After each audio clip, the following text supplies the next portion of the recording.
जो नेता दूसरे बनते फिरते थे, जो बड़े बड़े महलों से उड़कर वो कबूतर दिल्ली से आते थे, यहाँ दाना चुग के चले जाते थे, उनको भी सबक सिखाने का काम करेंगे इस प्रदेश के जो है ना। बलराज जी जिस प्रकार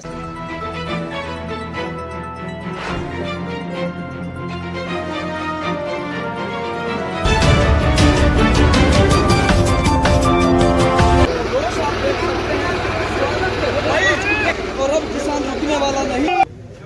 इस मनोहर लाल भाजपा के जो ताबूत में कील ठोकने का काम करें और उसका सबसे पहला उदाहरण बहुत जल्द इस बड़ौदा के बहादुर हल्के के मेरे किसान, मेरे चमेरा वर्ग, मजदूर, व्यापारी, आड़ती, सब उनको चाहिए जलवा दिखाने का। किसानों के ऊपर जिस प्रकार से केसेस भी किए गए हैं, तो उस बारे में आपकी आगे की रणनीति किसानों की और आपकी क्या रहेगी? इतना बड़ा दुर्भाग्य है कि किसान नेताओं के ऊपर 307 धारा जो अटेम्प्ट टू मर्डर होती है, ऐसी ऐसी धाराएं, झूठी धाराएं लगाने का काम। कितना बड़ा तानाशाही रवैया इस सरकार का है कि किसान की, उसके हक की आवाज को दबाने के लिए कितने पता चल चुका है। लेकिन मैं इस सरकार, अंधी बहरी सरकार को, खट्टर जी को बताना चाहता हूँ, हरियाणा प्रदेश 70% किसान और किसान से जुड़े हुए लोग बसते हैं इसके अंदर।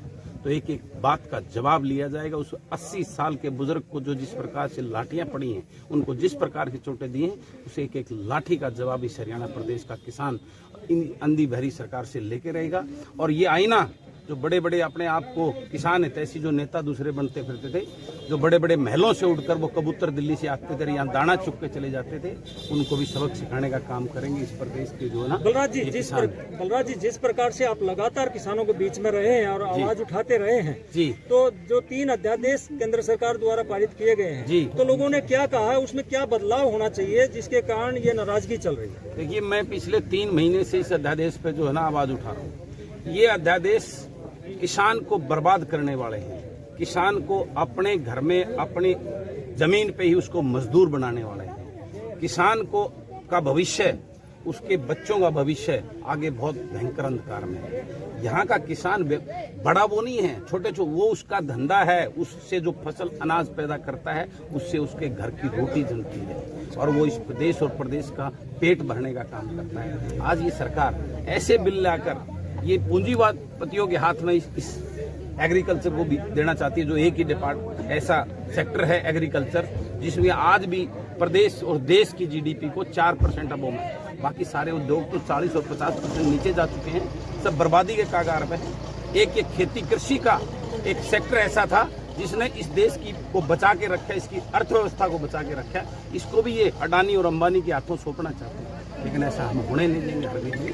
हमने तो यही डिमांड की है ना। ठीक है, वो कहते हैं कि ये किसान को देंगे, तो हमने कहा किसान को देंगे, ये हमें पता है। इसके अंदर एक ये अमेंडमेंट कर दो कि जो एमएसपी से नीचे कोई किसान का जो है ना, अगर फसल को भाव से खरीदता है तो उसके ऊपर कानूनी कार्रवाई होनी चाहिए, उस पर कानून का प्रोविजन होना चाहिए।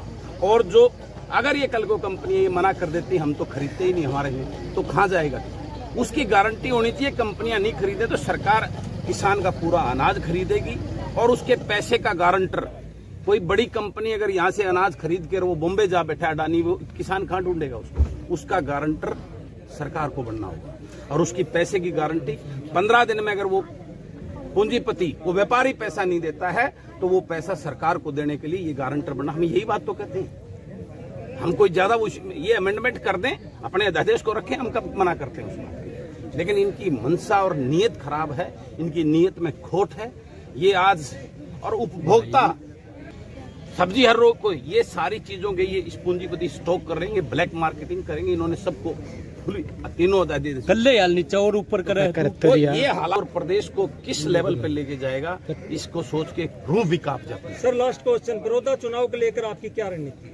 बड़ौदा चुनाव, ये बहादुर जनता, ये सारे किसान हैं, इनके दिल में एक टीस और दर्द है और इनको इस बात का भी एहसास हो गया है कि कौन इनका अपना है, कौन इनका पराया है। ये बड़े बड़े दावे और अपने आप को वो करने वाले मैं अपना हूँ, उन सब की पोल इन अध्यादेशों ने, इस सत्र ने सबके सामने, लोगों के सामने उजागर कर दी है। अब ये फैसला करेंगे। यहाँ से किसी पंचायती उम्मीदवार को जो इनका दर्द जानता हो, किसान का बेटा हो, किसान का हमदर्द हो और मेरे साथ कंधा से कंधा मिला के विधानसभा में इनकी लड़ाई लड़ने वाला हो, उसको विधानसभा में भेजने का क्या सर आप